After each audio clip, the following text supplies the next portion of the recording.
आएगा। तो ये हो गया बाई कॉम्पोनेंटो एंड डिविडेंडो। उसके बाद हम क्या करेंगे कि ये A Q minus A R जो है, अभी दोबारा लिखते हैं इसको, A Q upon A P is equal to A are upon A Q. अब ये जो A Q minus A R है, तो ए क्यू की वैल्यू लिखेंगे। ए क्यू की वैल्यू क्या है, A plus Q minus one into D, A plus Q minus one into D, है ना, ये तो ए क्यू हो गया।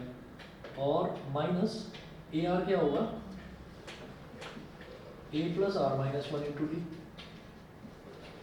ए plus R minus one into D. Similarly upon में A P minus A Q, तो A plus P minus one into D और minus A plus Q minus one into D, ये हो गया। तो A Q upon A P is equal to A are upon A Q is equal to expand करिएगा, तो A plus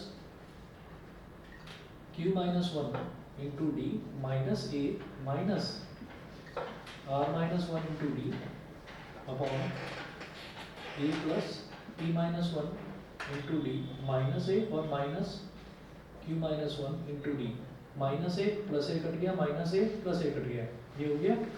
अब आप देखिए यहाँ न्यूमरेटर में डी कॉमन आ रहा है, डी ले लिया कॉमन, तो ब्रैकेट में क्या बचा, q minus one minus are minus minus plus one, तो माइनस आर प्लस वन। ऐसे डिनोमिनेटर में भी डी कॉमन आ गया, तो यहाँ क्या बचा, पी माइनस वन और माइनस क्यू और माइनस माइनस प्लस वन, ये हो गया माइनस वन माइनस वन, ये कैंसिल आउट हो गया, डी से डी कट गया, तो न्यूमरेटर में क्या आ गया, q minus are upon P minus q. ठीक है, तो इस तरह से ये रेशो आया है। ये तो हमने पूरा सॉल्व करके बताया और इन्होंने इसको शॉर्ट में लिख दिया और लिख दिया कि वाई आप खुद इसका आंसर ढूंढिए, तो ये आंसर पता चल गया। ठीक है, अच्छा अब ये जो इक्वेशन आई है कि A Q upon A P is equal to A are upon A Q is equal to Q minus are upon P minus Q, इसको बोल दिया हमने इक्वेशन नंबर 5। 4 इक्वेशंस तो वो हो गई थी। अब इसी तरीके से हमने ये कहा कि ऐसे ही हम ये बोलेंगे कि a are upon A q, कि अगर मैं a are upon A q का रेशो ले लूँ, a are upon A Q is equal to a s upon a r, भाई दिस अपॉन दिस करो या दिस अपॉन दिस करो, ये भी इक्वल ही आएगा। ठीक, क्योंकि जीपी में सारे, तो यहाँ लिखिएगा similarly a are upon A Q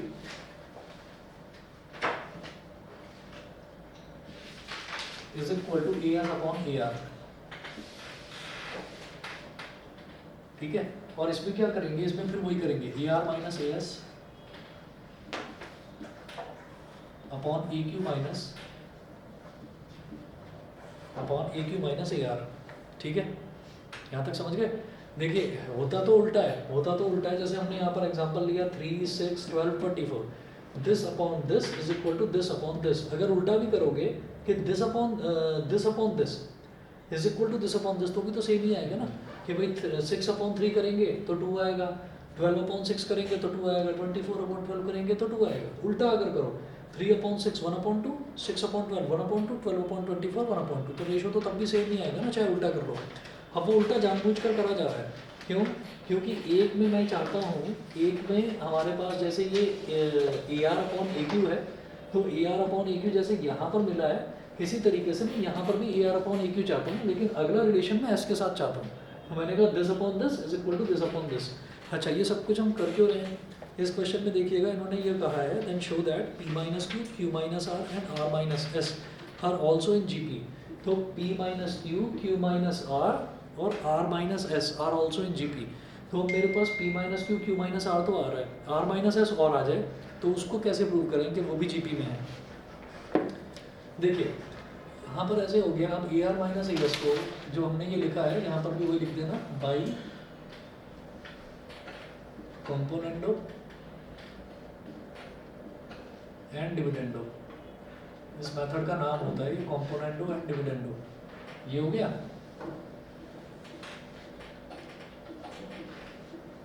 ये करने के बाद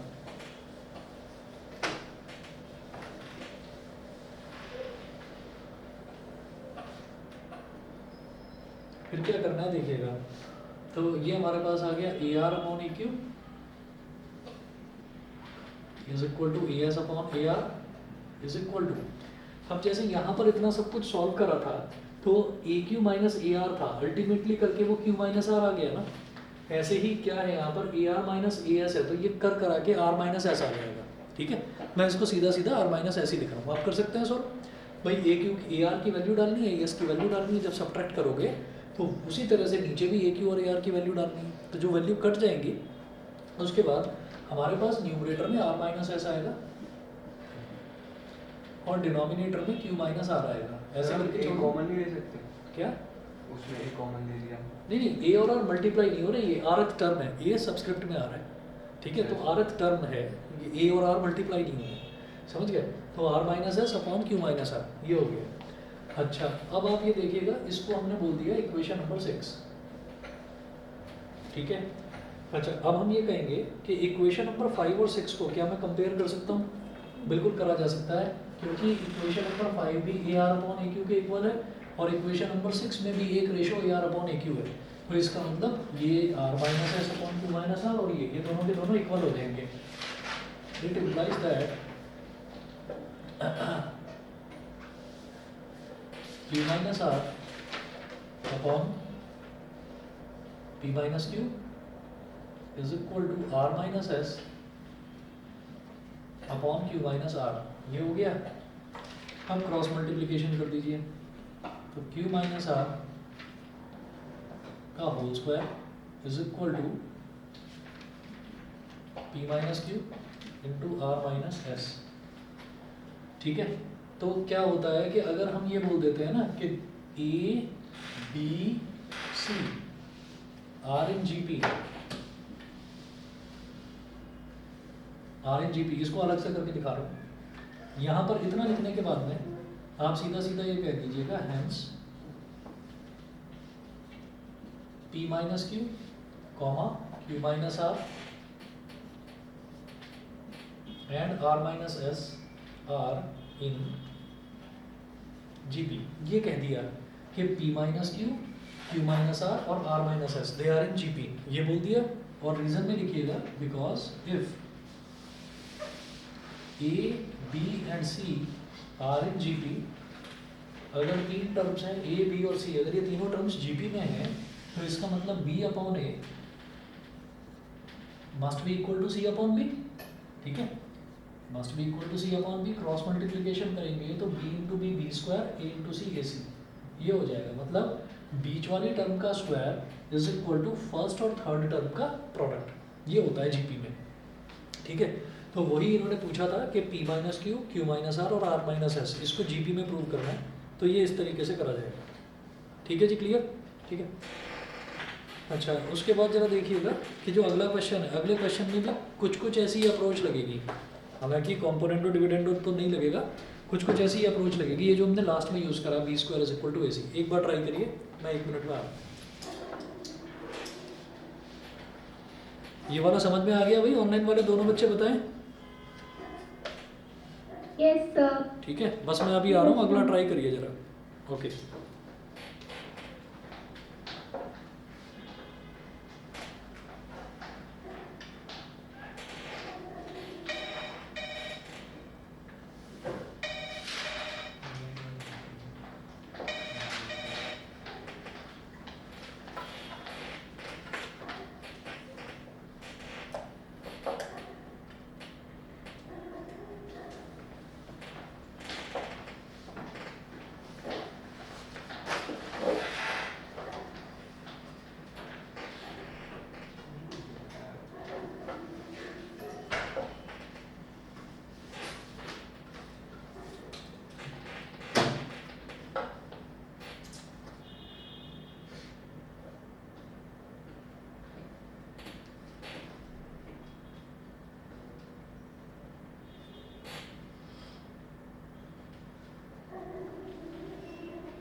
ये बनाया b square equal to AC नहीं b square equal to AC अपन यहाँ से बताया हाँ नहीं आगे की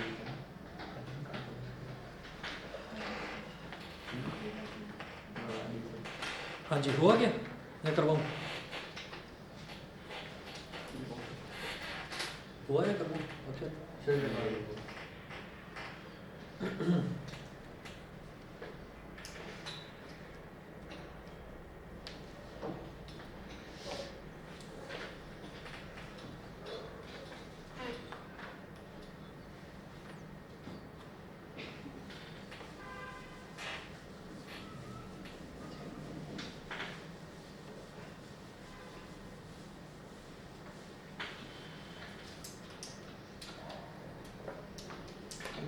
इन्होंने बोला if A B C are in G P and A की पावर 1/x, बी की पावर 1/y एंड सी की पावर 1/z, ये तीनों के तीनों इक्वल है।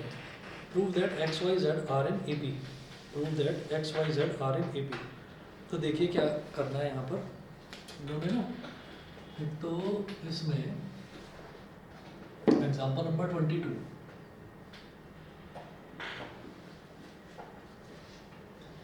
एग्जाम्पल 22 में सबसे पहले इन्होंने बोला if A B C are in G P, तो ए बी सी अगर जी पी में है तो since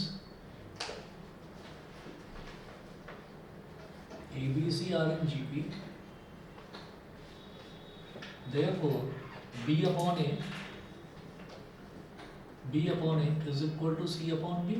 It implies that b square is equal to ac. ये तो हो गई इक्वेशन नंबर 1, ठीक है। अच्छा इतना ये एक तो ये चीज़ दे रखी है कि A B C G P में है, फिर वो बोल रहे हैं एंड ए की पावर 1/x एंड ए की power 1/x is equal to B की power 1/y is equal to C की पावर 1/z। ये तीनों इक्वल दे रखे हैं। तो to prove x Y Z are in A P, x Y Z are in A P, ये चीज़ prove करनी है। तो देखिए ऐसा होता है कि x Y Z are in A P, अगर ए पी प्रूव करना होता है तो ए पी के लिए क्या करेंगे कि this minus this must be equal to this minus this. ये अगर जीपी है, जीपी में कोई चीज़ है तो b upon a must be equal to C upon b, ये होता है, ठीक। और उसमें ए पी में आपको डिफरेंस निकालना होता है। तो अगर मान लीजिए हमारे पास ये आ जाए ना y minus x is equal to z minus y, इसमें y को इधर ले आओ, y plus y is equal to x को उधर ले जाओ, x प्लस जेड। तो अगर 2y is equal to x plus z आप प्रूव कर पाओ तो ये चीज़ आपकी प्रूव हो जाएगी कि हाँ एक्स वाई और जेड ए पी में है, ठीक है। तो जीपी के लिए क्या होता है, जैसे 3 टर्म्स जीपी में है तो बीच वाले का square must be equal to पहला टर्म इंटू तीसरा टर्म, ठीक है। और अगर कोई 3 टर्म्स आपके ए पी में है तो उसमें क्या करना होता है कि बीच वाले का ट्वाइस इज इक्वल टू पहला टर्म प्लस आखिरी टर्म, ये करना होता है। बीच वाले का ट्वाइस इज इक्वल टू पहला टर्म प्लस आखिरी टर्म। जीपी में बीच वाले का स्क्वायर इज इक्वल टू पहला टर्म इंटू आखिरी टर्म, ये करना होता है। तो आप ये देखिए कि ये चीज़ प्रूव करने के लिए जो कंडीशन दे रखी है इसको यूज़ करते हैं। ए की power 1/x is equal to B की power 1/y is equal to C की power 1/z is equal to के, और ब्रैकेट में लिख दीजिए से। ऐसा हमने मान लिया, ठीक है। कि जब तीनों के तीनों इक्वल हैं तो किसी एक टर्म के इक्वल है, और वो एक टर्म हमने मान ली के।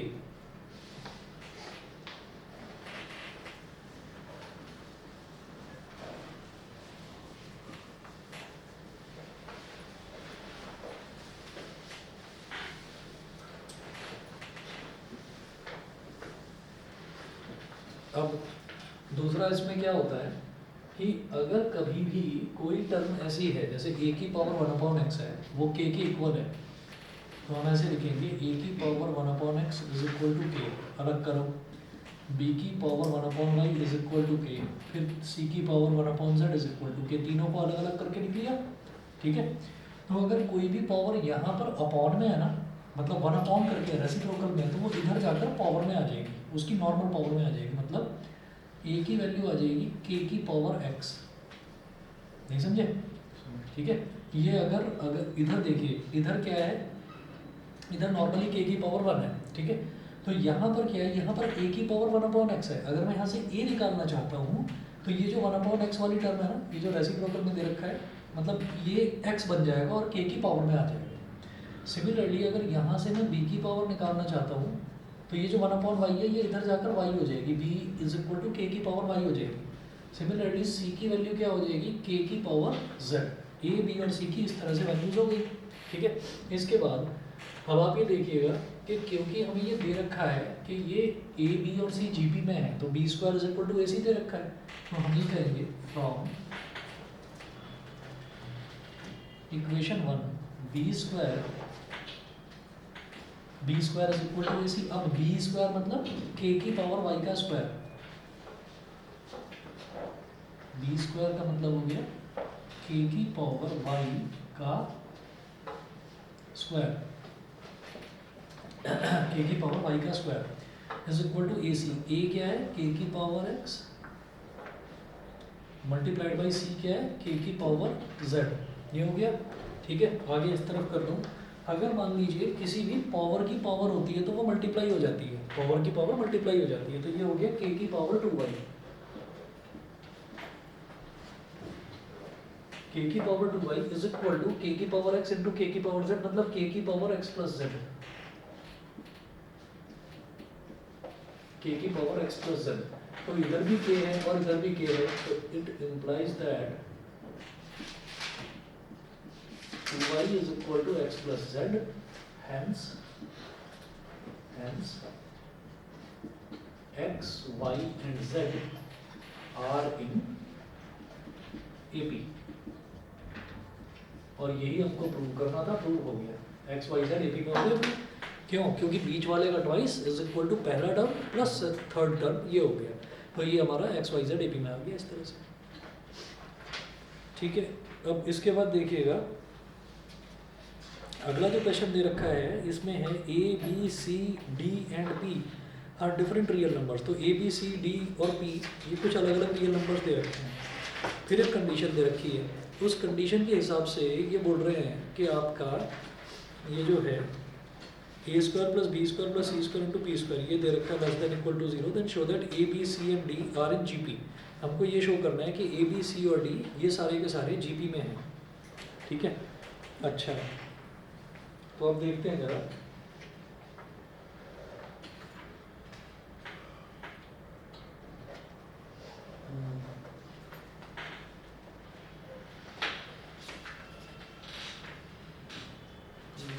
इसको एक्सपेंड करना होगा।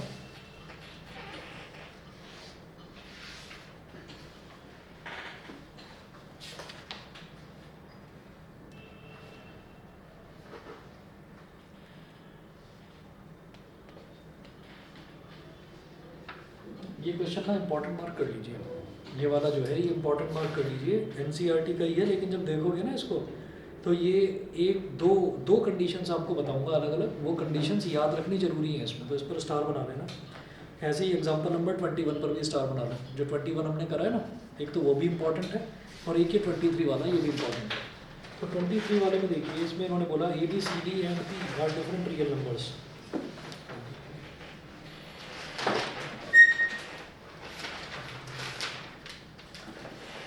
अब इन्होंने एक कंडीशन दे रखी है A square plus B square plus C square.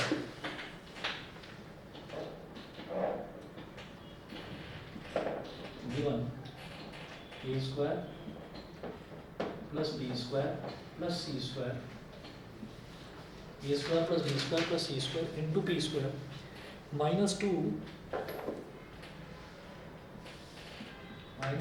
A B plus B C minus 2 A B plus B C plus C D into P और plus B square plus C square plus D square, B square plus C square plus D square is less than equal to 0, is less than equal to 0। हमें ये condition दे रखी है।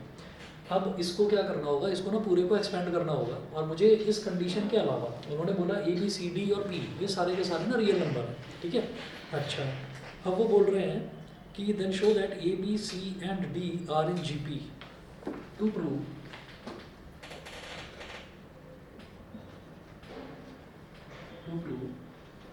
A B C and D are in G P, ठीक है। तो कुल मिलाकर बस ऐसा हो जाए कुछ कि अगर देखिए 3 नंबर होते तब तो मैं क्या कह देता, बीच वाले का square is equal to first term और थर्ड टर्म, अगर वो आ जाए उन दोनों का प्रोडक्ट बीच वाले का स्क्वायर, मान लो ए बी सी को जीपी में प्रूव करना होता तो B square is equal to A C आ जाता, तो मैं क्या देता कि हाँ भाई जीपी में हो गया। अब 4 टर्म्स दे रखे हैं तो कहीं ना कहीं इनका कॉमन रेशो सेम आना चाहिए, जैसे बी अपॉन ए निकालो या डी अपॉन सी निकालो तो ये सब कुछ सेम आना चाहिए। तो हमें कुछ ऐसा ही प्रूव करना है, तो ऐसा प्रूव करने के लिए जो कंडीशन दे रखी है पहले इसको एक्सपैंड करेंगे। तो ये हो जाएगा A square P square plus B square P square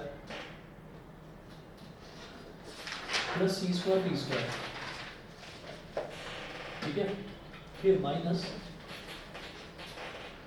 2 A B P minus 2 B C P minus 2 C D P, ये हो गया। फिर प्लस का B square plus C square plus D square is less than equal to 0, ठीक है। अब मैं इसमें क्या कर सकता हूँ, मुझे कॉम्बिनेशन देखना है, यहाँ पर मुझे ना परफेक्ट स्क्वायर बनाना है, और परफेक्ट स्क्वायर बनता हुआ नजर आ रहा है यहाँ पर।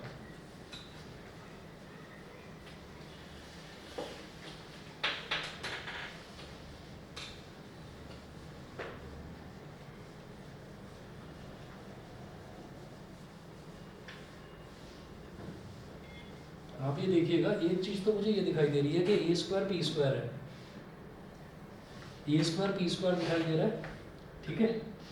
और इधर दिखाई दे रहा है ए बी पी, तो ए बी पी में ए भी है और पी भी है, ठीक है। एक बी और आ जाए तो अब मैं इसके साथ ए स्क्वायर पी स्क्वायर के साथ बी स्क्वायर ले लूंगा, ठीक है। हम इसको ऐसे लिखेंगे,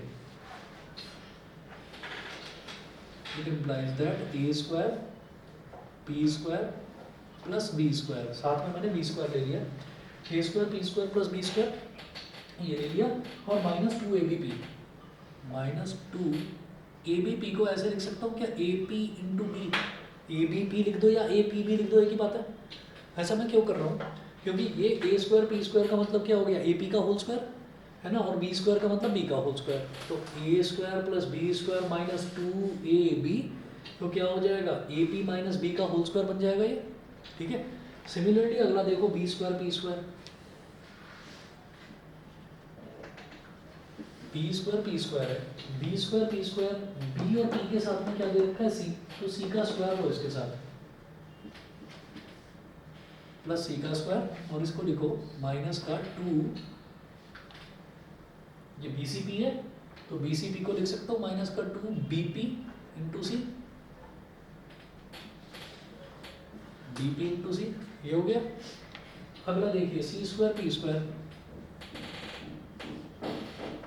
और ये 2 वाला टर्म देखो तो सी और पी के साथ में डी है, तो अगला डी स्क्वायर लो इसके साथ, डी स्क्वायर ही लेना है, वही बचा है, D square minus 2 C D P, तो उसको लिखो C P into D, minus 2 C P into D is less than और equal to 0, is less than और equal to 0।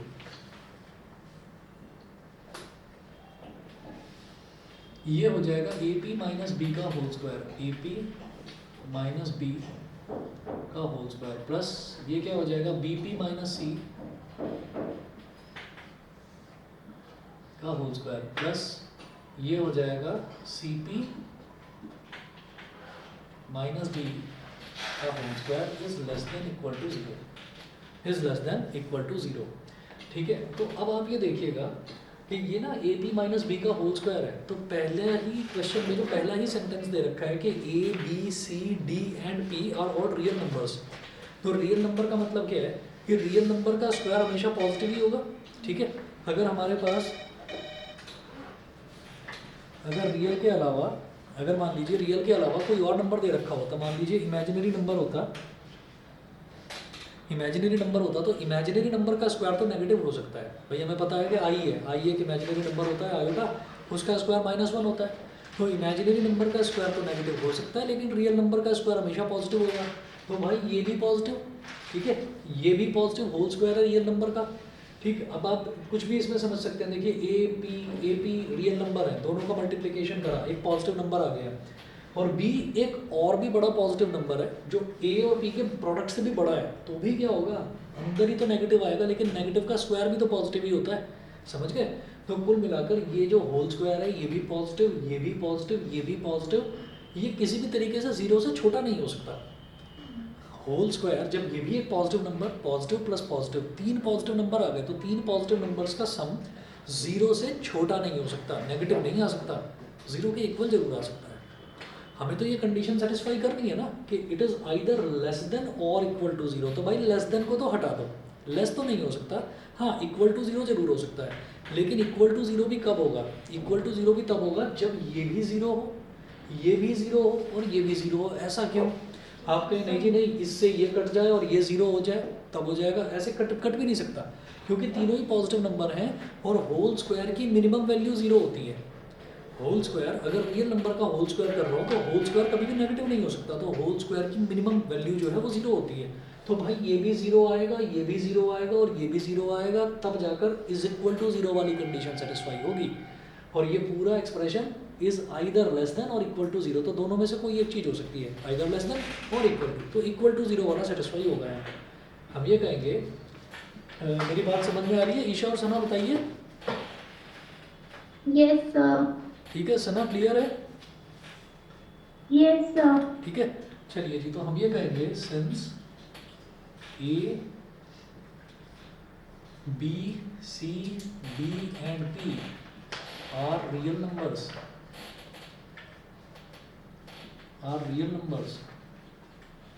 So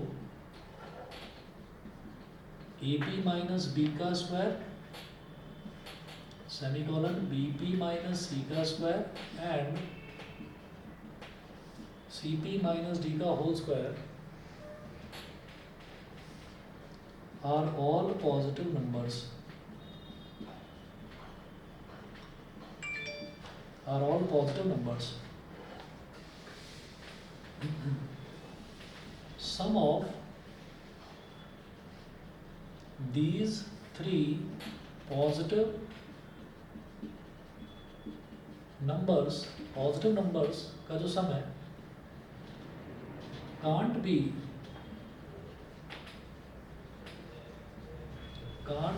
less than zero, ये जीरो से छोटा तो नहीं हो सकता, but can be equal to zero, लेकिन ये जीरो के इक्वल हो सकता है। तो हम ये कहेंगे ए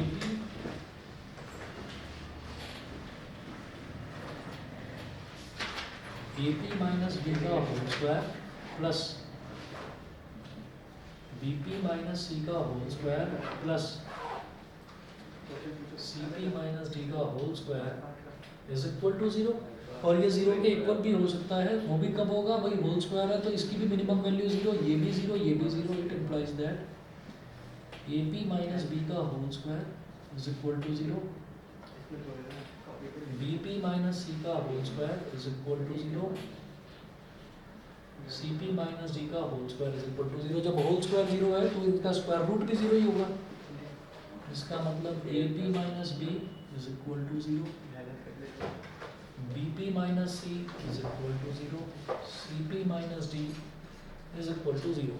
यहाँ से हमें क्या चीज़ प्रूव करनी है, हमें प्रूव करना है ए बी सी, सॉरी हमें ये प्रूव करना है कि A B C and D ये 4 नंबर्स में है, ये जीपी में है, तो मुझे पी से कोई लेना देना नहीं है, तो 1 2 और 3 इन 3 एक्सप्रेशन से आप पी की वैल्यू निकाल लीजिए, ठीक है, और जब तीनों ही पी की वैल्यू आएंगी तो तीनों को इक्वल रख देंगे, हो जाएगा जीपी।